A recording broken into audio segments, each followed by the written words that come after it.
Central administration के बाद हमें क्या लिखना है? Provincial administration.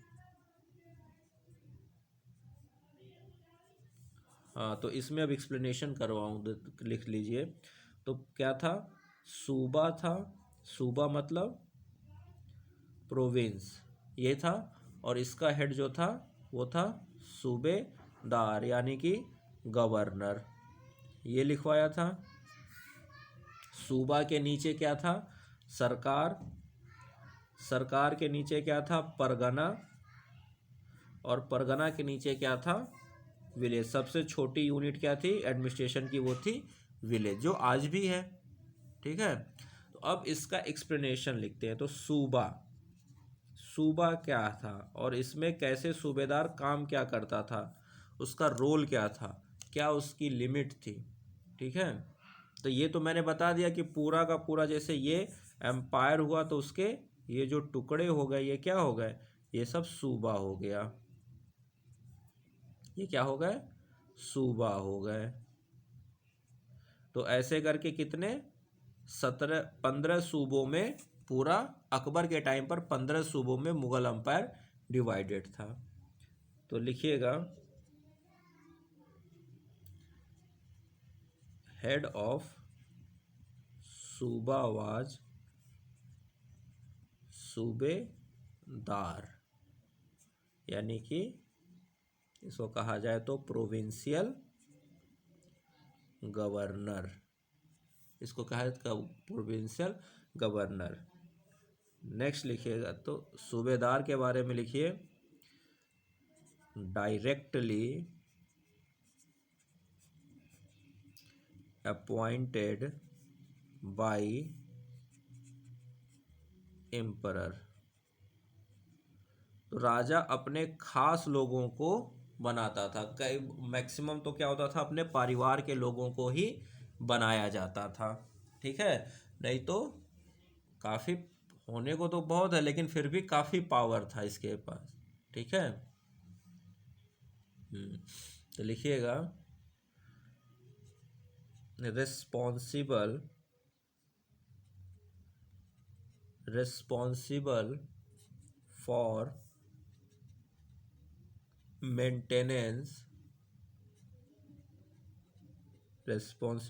Maintenance of general law and order. Law and order उस लेवल पर सब ये मेंटेन करता था। ठीक है, नेक्स्ट लिखिएगा,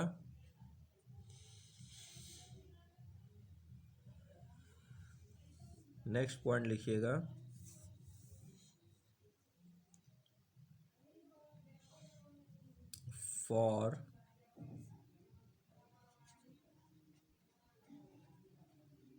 फॉर रेवेन्यू डिपार्टमेंट इन सूबा। हाँ, एक मिनट। तो लिखिएगा, देखिए, फॉर रेवेन्यू डिपार्टमेंट इन सूबा वाज द दीवान। तो ये जो दीवान है ये प्रोविंशियल लेवल का दीवान है। वहाँ पर आपको एक वजीर जो था जिसको दीवान कहा जा रहा है वो सेंट्रल लेवल पे है। ठीक है, तो उसको मीर दीवान या वजीर कह सकते हैं। और ये जो दीवान है, तो ये जो सूबेदार है, कौन? ये जो सूबेदार है, ये जो सूबेदार है प्रोविंस, इस सूबेदार के अंडर में भी क्या है? दीवान है। तो इस तरह से अगर आप समझिए कि जो लेवल सेंटर में था उसी का छोटे लेवल पे क्या थे? सूबा में थे। कि जैसे सेंटर पे मेन हेड कौन है? एम्परर। तो यहाँ पर मेन कौन हेड है? सूबेदार। उसके नीचे वजीर यानी दीवान, तो यहाँ पर भी दीवान। लेकिन बात यह थी कि इस दीवान को भी कौन अपॉइंट कर रहा है? एम्परर। सूबेदार अपने से किसी को अपॉइंट नहीं कर सकता था। सूबेदार का अपॉइंटमेंट कौन कर रहा है? एम्परर। और उसके अंडर जितने भी ये दीवान होंगे, बख्शी होंगे, ये सारे होंगे जैसे सेंटर में थे, लेकिन सबकी कौन करेगा अपॉइंटमेंट? एम्परर करेगा। तो इंसुबा वाज दीवान, और इसको लिखिएगा अपॉइंटेड बाय एम्परर। और दीवान क्या था? Was an independent officer. क्या है? इंडिपेंडेंट ऑफिसर है। क्यों? क्योंकि चेक एंड बैलेंस की स्थिति को बनाना था, तो सूबेदार के हाथ में सब कुछ नहीं दिया गया। सूबेदार के हाथ में सब कुछ नहीं दिया गया। सूबेदार को अपॉइंटमेंट एम्परर कर रहा है कि तुम ठीक है, तुम इस सूबा के हेड हो, लेकिन तुम्हारे हाथ में अपॉइंटमेंट की पावर नहीं होगी, तुम्हारे हाथ में रेवेन्यू की पावर नहीं होगी। तुम सिर्फ क्या करोगे? मेरे बिहाफ पर, मेरे कहे अनुसार वहां पर सारी चीजों को मेंटेन करोगे। ठीक है? कोई भी ऑफिसर की अपॉइंटमेंट कौन कर रहा है? कौन करेगा? एम्परर ही करेगा। इसके बाद यहां पर क्या होते थे? बख्शी भी होते थे। तो लिखिएगा दी बख्शी। तो सेंटर में मीर बख्शी है और यहां पर कौन है? बख्शी है। तो वहां मीर बख्शी क्या काम कर रहा था? सेंटर में, सेंटर में जो मीर बख्शी था वो मिलिट्री इंटेलिजेंस देख रहा था, तो वो सेंटर लेवल पे देख रहा था। यहां पर बख्शी क्या कर रहा है? सूबा लेवल पे अपना मिलिट्री और यानी कि सैनिक जो है उनको मेंटेन कर रहा है। तो Bakshi in the province, Bakshi in the province performed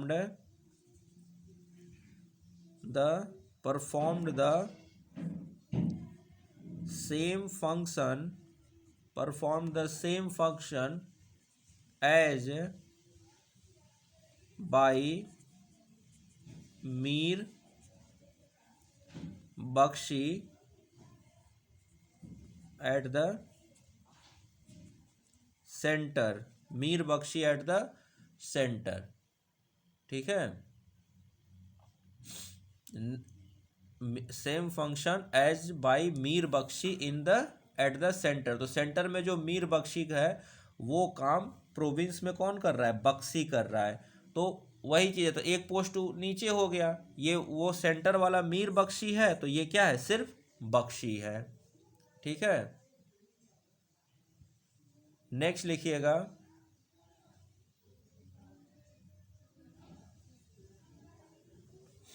next लिखिए इसके बाद लिखिएगा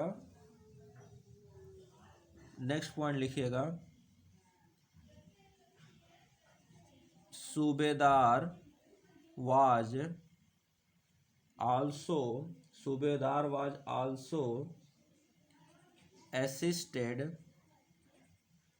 assisted by a सर्द कम काजी। इसके बाद असिस्टेड बाय सर्द कम काजी, यानी कि वही सर्दे काजी वहाँ पर था, तो यहाँ पर सिर्फ काजी। सेंटर लेवल पर क्या था? सेंटर लेवल पे जो काजी था उसको क्या कहा जा रहा था? चीफ काजी। और यहाँ पर क्या है? सिर्फ काजी है। उस सुदूर और चीफ काजी होते थे, यहाँ पर सिर्फ और सिर्फ क्या है? एक काजी है। ठीक है? उसके अलावा हाँ, उसके अलावा है ए मीर अद फॉर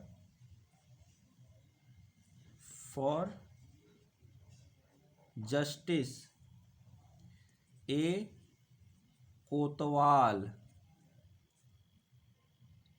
एंड ए वाक्या नवीस। तो जैसे सेंटर में होता था, सब कुछ वही यहाँ पर है, लेकिन ये क्या है, ये सब के सब प्रोविंशियल लेवल यानी कि सूबा लेवल पे इनका रिस्पॉन्सिबिलिटी है, उसके अलावा इनकी रिस्पॉन्सिबिलिटी नहीं है। ठीक है, ये क्या है, सूबे लेवल पे। तो जो सेंटर लेवल पे है ऑफिशियल, सेम वही चीज क्या चल रही है, सूबे लेवल पे चल रही है। ठीक, नेक्स्ट एक और पॉइंट लिखिएगा, some other officials, some other officers कौन है, दरोगाए डाक, दरोगाए डाक। ठीक है, ये क्या कर रहा है, ये मेंटेनिंग कम्युनिकेशन चैनल,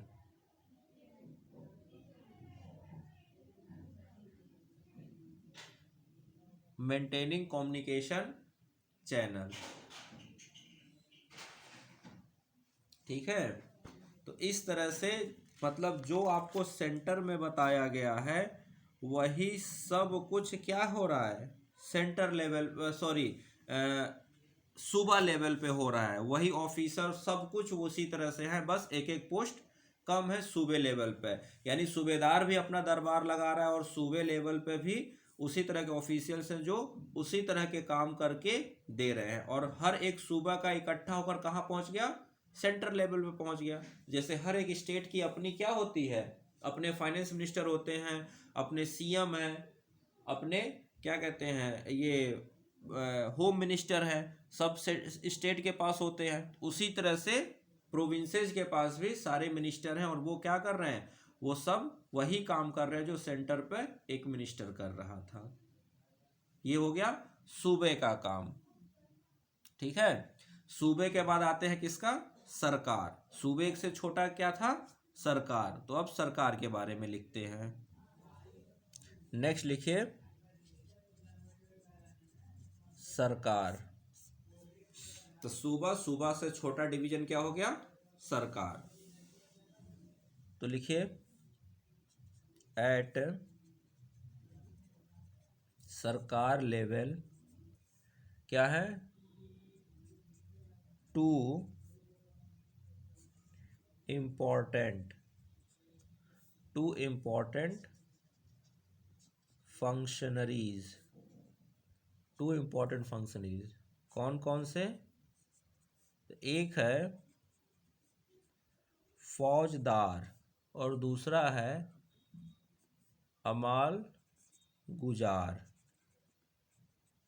सरकार लेवल पे दो हैं, क्या है, फौजदार और अमाल गुजार। ठीक है, तो फौजदार का क्या काम है, तो यहां लिखिए फौजदार के आगे डैश करके लिखिएगा, to maintain law and order. तो ये तो नाम से दिख रहा है फौजदार, to maintain law and order. ठीक है, तो जिस एक सरकार का जो फौजदार है, यानी कि समझिए क्या हुआ, एसपी हो गया एक डिस्ट्रिक्ट का हेड ऑफ, क्या हो गया, एसपी की तरह हो गया ये।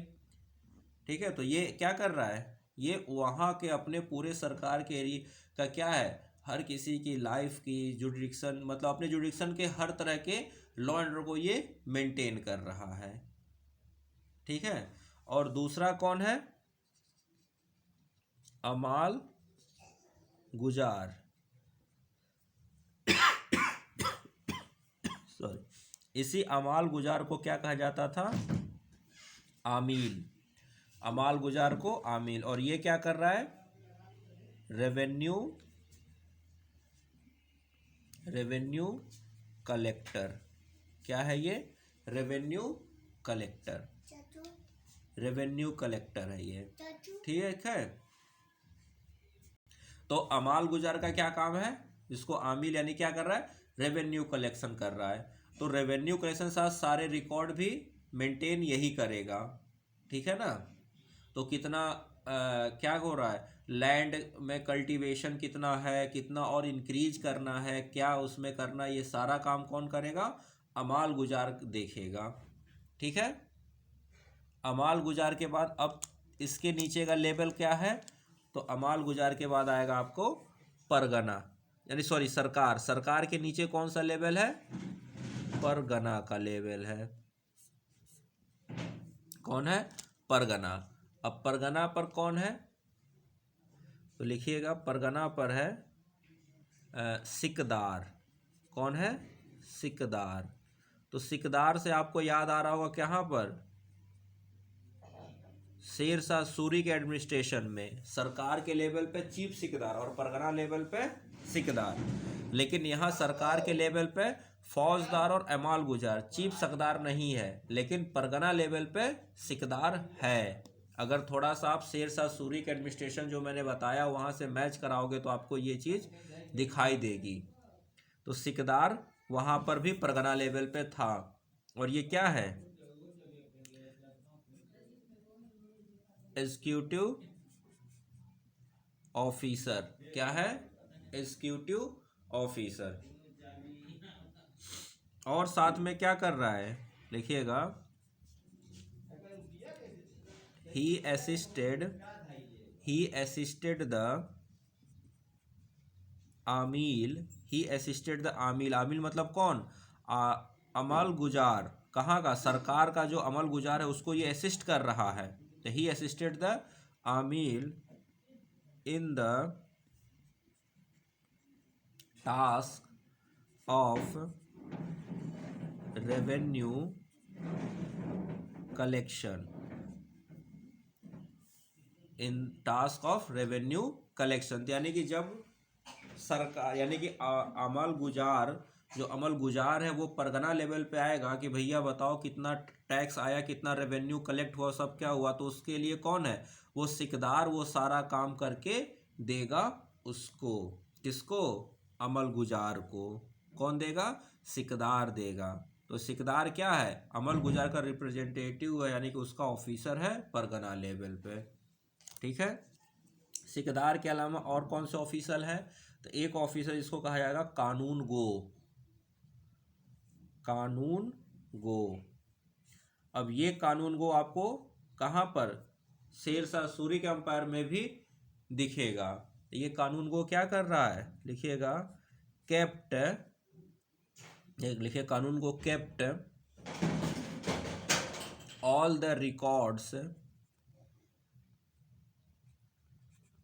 the records of land in the pargana. तो किसके पास कितना जमीन है, किस तरह की जमीन है, ये सारे कुछ कौन रिकॉर्ड करेगा, कानून गो देखेगा अपने परगना में। तो हर एक परगना में एक कानून गो होगा और वो कानून गो हर किसी के लैंड का रिकॉर्ड रखेगा। लेकिन टैक्स कौन वसूलेगा, टैक्स सिकदार के हाथ में है, वो वसूली करवाएगा अमल गुजार के साथ अपने ऑफिशियल्स रख के। तो वो कानून गो से रिकॉर्ड लेगा ना कि देखो इसके पास कितना है, 1 बीघे की जमीन है, या इसके पास 10 बीघा जमीन है, 10 बीघे हिसाब से। तो वो कानून गो बताएगा कि उसको कि इतना बीघा इसके पास जमीन है, तो उसके हिसाब से इसका टैक्स इतना बनेगा। तो अब सिकदार जाकर वो टैक्स वसूल करेगा, तुम्हारा 10 रुपया टैक्स हुआ तो तुम 10 रुपया हमें दो। इस तरह से सिस्टम चलेगा। इसके बाद एक और ऑफिसर है, वो है कोतवाल। क्या है, कोतवाल। लिखिएगा, are appointed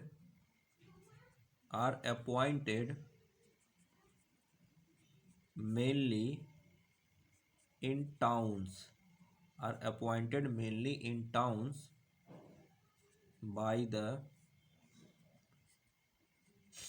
imperial government and were in charge of law and order.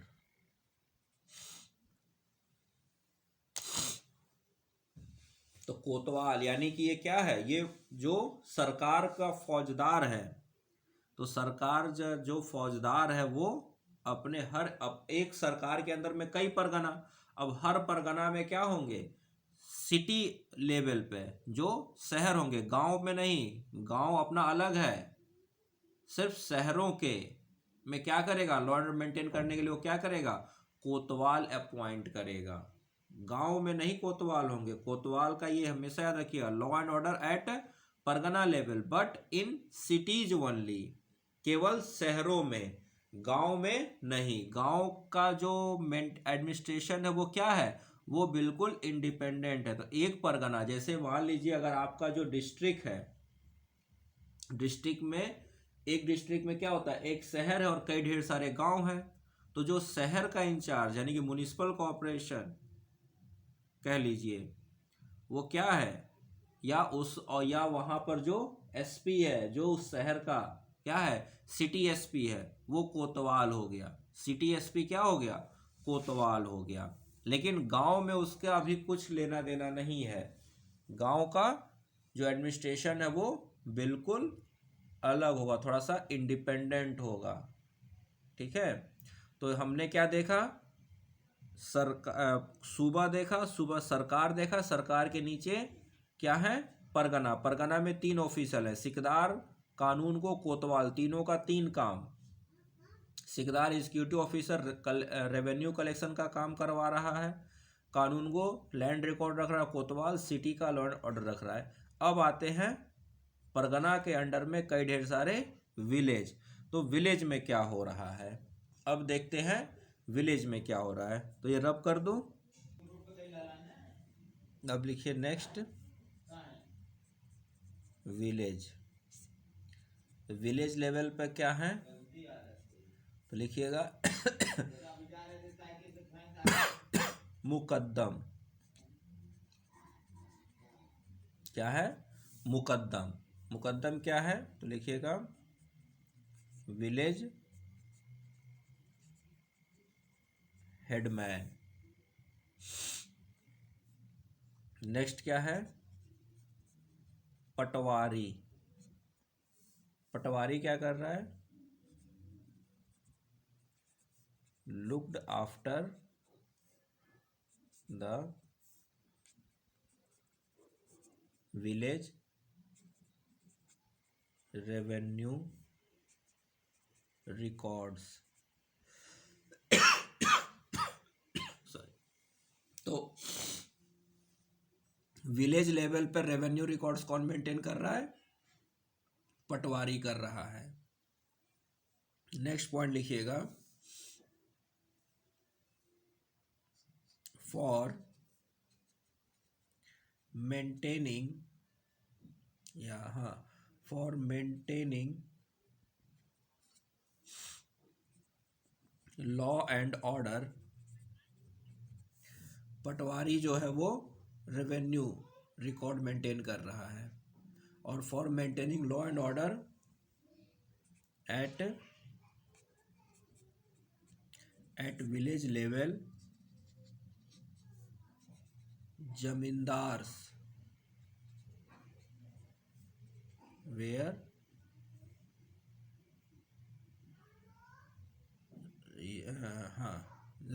ऐसे लिखे, zamindars services, zamindar services were taken.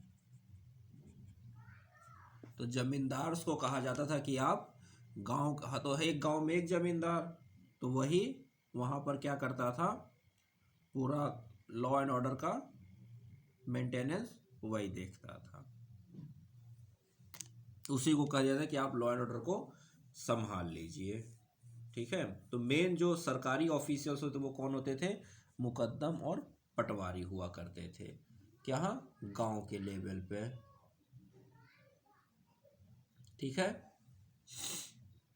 तो इस तरह से क्या होती थी, पूरी की पूरी प्रोविंशियल लेवल की गवर्नमेंट चलती थी। अब यहाँ पर 2 लाइन गैप करके लिख लीजिए 2 और ऑफिशियल्स। एक ऑफिशियल होता था किलादार। तो किलादार से आपको समझ में आ रहा, किला इंग्लिश में क्या हुआ, फोर्ट, हिंदी में किला। तो हर एक फोर्ट के पास एक ऑफिसर नियुक्त किया था, हर एक फोर्ट पर एक ऑफिसर नियुक्त जो उस किले की सारी मेंटेनेंस को देखता था और उसको जागीर दी जाती थी, उसको कहता था किलादार। तो लिखिएगा the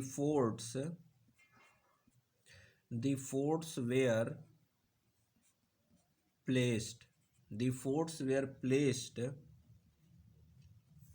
under the forts were placed under an officer called किलादार। अब ये किलादार तो है, तो इस किलेदार को क्या करना पड़ेगा, इस किले को मेंटेन करने के लिए इसको पैसे चाहिए, रेवेन्यू चाहिए, और उस फोर्ट के का जहाँ तक इन्फ्लुएंस है उस पूरे इन्फ्लुएंस को ये क्या कर रहा है, मेंटेन करेगा। तो लिखिएगा he was in charge of the general administration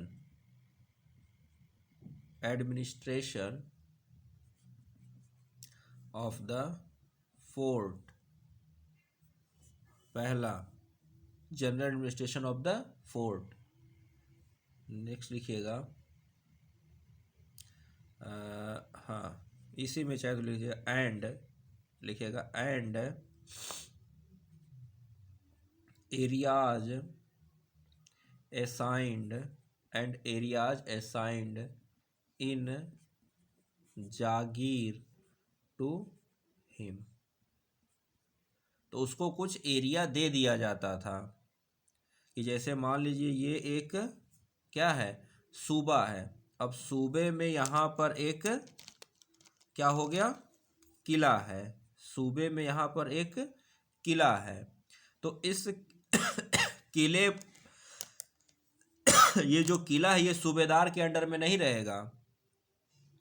ये किला किसके अंडर में रहेगा, जैसे ये सूबा, इस सूबे में किला है, तो ये किला जो है ये सूबेदार के अंडर में नहीं होगा, ये किला जो है ये किलेदार के अंडर में होगा। और इस किले के आसपास का इतना बड़ा एरिया कह दिया जाए कि ये तुम्हारी जागीर है, यहाँ पर लैंड का जो भी आएगा रेवेन्यू वगैरह वो तुम वसूल करना और उससे क्या करना, किले का सारा खर्चे का बंदोबस्त करना। तो अब जो यहाँ पर सूबेदार है ना S1, वो सूबेदार सिर्फ इस हिस्से से ही अपना लैंड वसूली, अपना टैक्स वसूली करेगा। ये हिस्सा जो आपको रेड कलर का दिख रहा है यही सूबेदार के अंडर में रहेगा। ये जो ब्लू कलर वाला हिस्सा है ये किसके अंडर में चला गया, ये किलेदार के अंडर में, ये जागीर हो गया, किसका, किलेदार की जागीर। तो उसको जागीरदार भी कह देते थे, उसको किलेदार भी कह देते थे। ठीक है, तो यहाँ पर जहाँ जहाँ उसके किले थे तो किले के आसपास का सिस्टम ऐसे मेंटेन किया जाता था। ठीक है, नेक्स्ट पॉइंट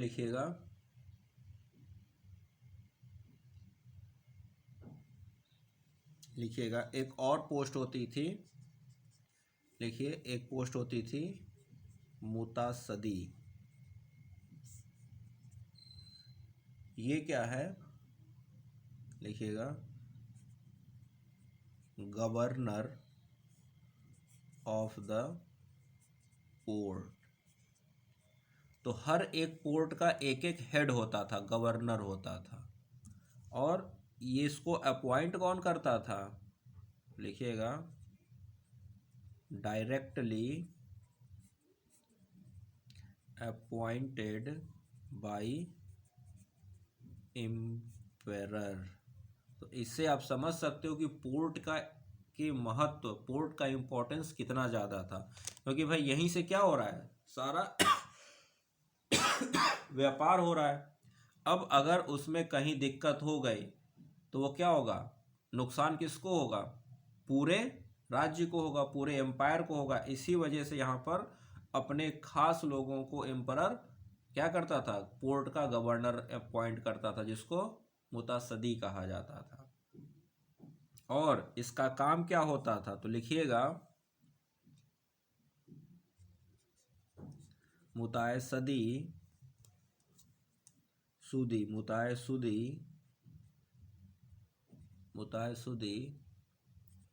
कलेक्टेड, क्या, तो कलेक्टेड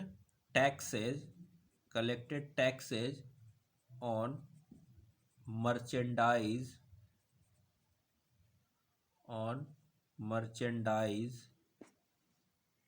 एंड